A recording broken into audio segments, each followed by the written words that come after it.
isolation part because I haven't solidified my confidence in my ultimate truth yet. I don't feel confident with it as like I did a few years ago. Like something happened when throughout that transition. I'm going to show you something here. I'm recording this because I want to share it with some people that are very special to me. And since we're on the subject, I think it's a really good opportunity to just draw it out on a wireframe so we can follow along. So understanding what I love what you just said when you said using spirituality to define religion. Using science. Using science to define religion. Yeah. So I think I inherited this practice through Chinese feng shui, Chinese face reading, Chinese practices of other practitioners, and understanding energy, understanding what feng shui means. As a kid growing up, I would test different feng shui masters. I would have them come to my house. I would pay 2 to 3 different feng shui masters who don't know each other, and I want to see what 3 of them will say. And I would ask the same questions to all 3 of them. And I would do my hypothesis. I literally put myself in a situation where I almost killed myself one time because I didn't believe in it. I didn't believe that if you place this here, it would kill me. I didn't believe that. And I did. And within 2 weeks, it hit me like it took over my body. I was losing myself through my nervous system. Anyhow, I can share a story another time, but I want to draw this out with you. So when I started this business here, I saw something that I believe a lot of people aren't paying attention to, which is the energy. The who we are, like you say, attracts who we want. And I knew I would meet someone like you in this business because I told myself, okay, if at 26 I purge all my friends and I started all over, what would come?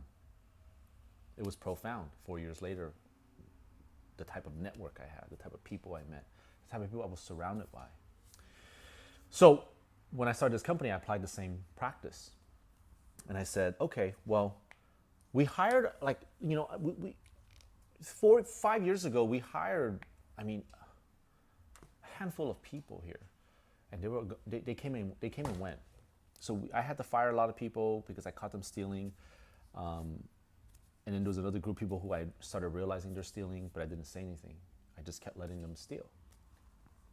You would think I'm crazy, and yes, because it's not normal to not react.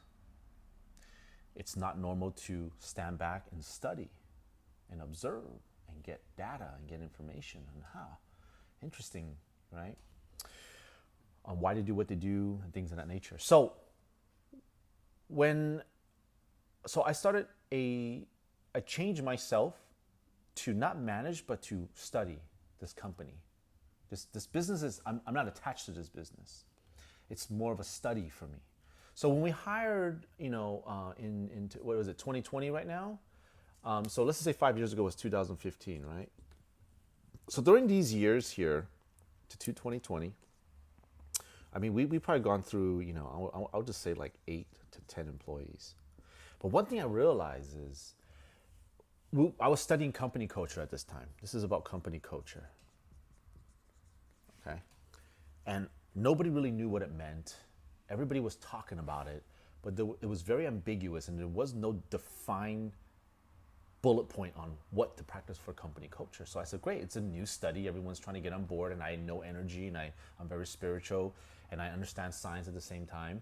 So let's study company culture. And I boiled it down to the fundamental, which is this one basic thing, which was, and there was leadership too. Leadership was also a new topic that a lot of companies were talking about, but didn't really know what leadership meant. But leadership was leading and not managing. Okay? So leadership was leading but not managing, and I didn't really know what that meant. I didn't know how to look like, but I just kept listening to audiobooks and different interviews. I even went to the Zappos company in Vegas to listen to Tony Hsieh, who's the CEO at that time, talk. He's still the CEO, I believe. He was talking about a lot about leadership.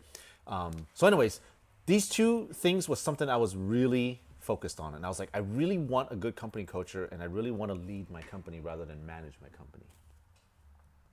So I started doing one thing. I started saying, I'll be who I want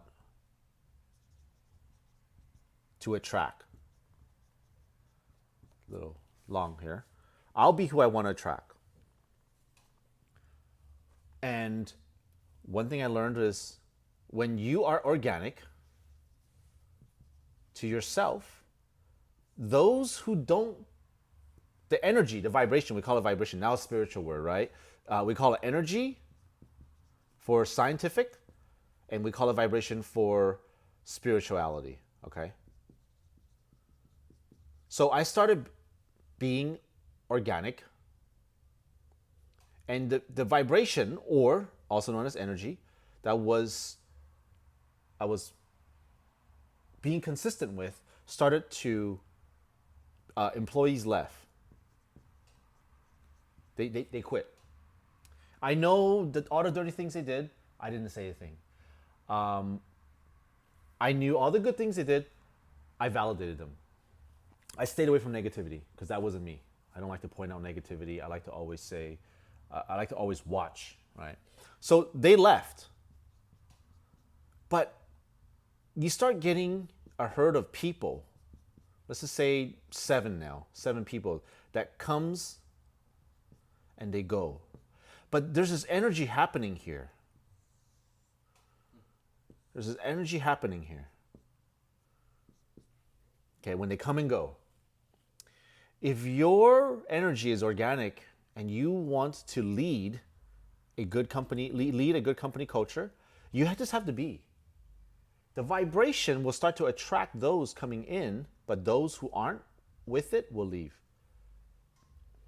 And it started to, then I started learning some stuff about myself where I started watching the world, and all my friends who were in business always had one big complaint, which was my employees suck.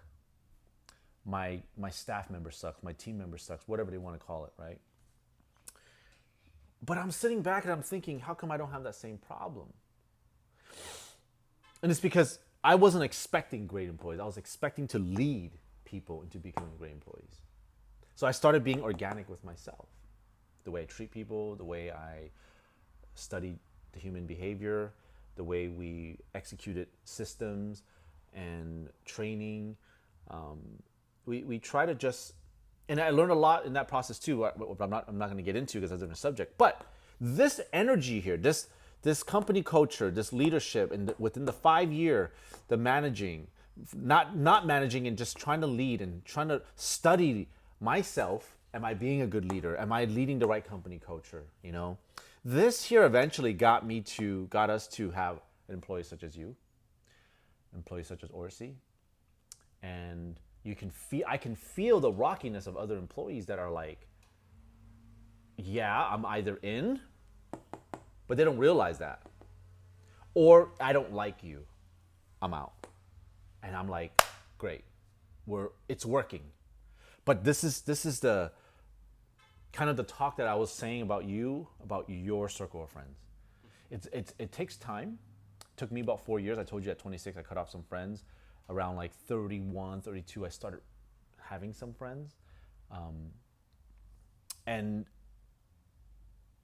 it was so pure at that point. Like I knew I did the right thing 4 or 5 years ago. Does it make sense so far? Yeah. Yeah. It's just continue to be organic yourself. And you will attract, and those people, like you said, that left, it's because the vibration wasn't on the same wavelength. The energy, meaning the behavior now, right? If we want to boil it down to the matrix level, it's TRIX. The matrix level, it's behavior. Because behavior is all of this here. What we say, what we think, what we cosmically manifest in here is the vibration, right? Which causes the behavior. It's still an energy, right? And now it's a physical energy. It's a communication style, I guess you can say. I'm not sure how to explain that, but we understand this here. We understand that people come and go in our lives, in our business, in our even relationships, right? Anything. It's a circle of life. It's the energy. It's the karma, we call it, the cause and effect. But yeah, I just wanted to share that with you. Continue doing what you're doing. Just being you. People always. I remember like people in my life during this, before all this, here and here, like around like 2013 to now, to like 2020 something. People are like, you're too nice. You're too nice. You're too nice. You're too nice.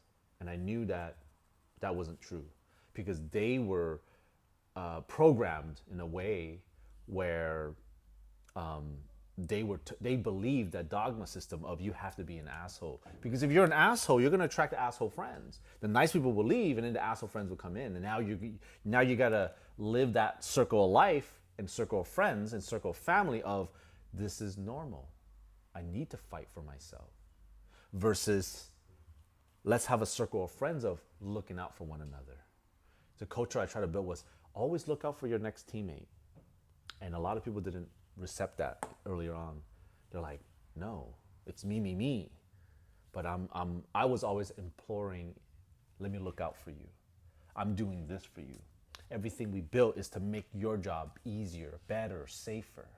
That kind of energy, the people that agree, the community of people you build will start agreeing.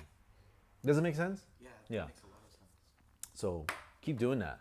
Like, get rid of those friends, with forceful action. Like, it's hard because emotionally our brain is saying, no, you need that community of friends. It's a very survival, reactive, auditory, very reactive hardwiring. But if you logically know, okay, this is true, you have to fight against your own hardwiring, which is going to take a lot of forceful action, consciousness, effort, uncertainty, fear. And then eventually, when your brain starts to see some success, that's the new dopamine.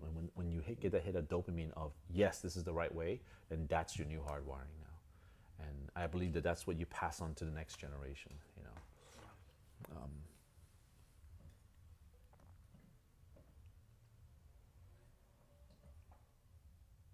I know, it's pretty intense, huh? So thought I'd share that here.